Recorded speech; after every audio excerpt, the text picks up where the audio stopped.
तर नमस्कार मैत्रिणींनो, गुड मॉर्निंग सर्वांना. तर हे बघा, आज आहे शनिवार. तर टिफिनसाठी बनवायला काहीतरी थोडंसंच बनवायचं होतं. भाजीपोळी नव्हती आज बनवायची, म्हणून मी बघा आता रात्रीचा रवा भिजवायला घातलेला होता आणि हा थोडासा पातळ झालेला होता, त्याच्यामुळे सर्व पुढे घोळ झाला, तुम्ही बघू शकता.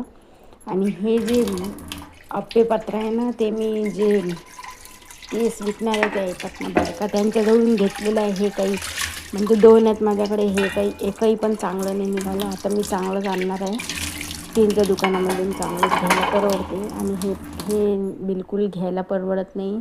हे चांगलं नसतं, त्याच्यात होतच नाही आप्पे. काही दिवस ते पुरते, म्हणजे जास्त काही पुरत नाही. ते बघू शकता असे झालेले आहे याच्यामध्ये आप्पे. आणि शेवटी ते निघालेच नाही. थंड झाल्यावर ते निघाले होते, पण प्रतीक बोलला की मी आई हेच नेत होतं. मग त्यांनी हेच नेले आणि टेस्ट खूप छान झाली होती. असे झाले ना, म्हणजे बिघडले हे, पण याची टेस्ट मात्र खूप छान झाली. बघू शकता, मी इडली पातळ तसं अशा इडल्या लावून दिलेल्या होत्या आणि ते मिश्रण पातळ झाल्यामुळे हे पण नाही जमलं. बघू शकता, इडल्या अशा झालेल्या आहे. हा मिनी ब्लॉग कसा वाटला हे नक्कीच सांगा आणि चॅनलला सबस्क्राईब करायला मात्र विसरू नका. तर आता हा टिफिन पॅक झालेला आहे तन्वी प्रतीकचा. तर तुम्ही पण या आप्पे आणि इडली खायला, आप्पे प्लस इडली खायला. तर बाय सर्वांना.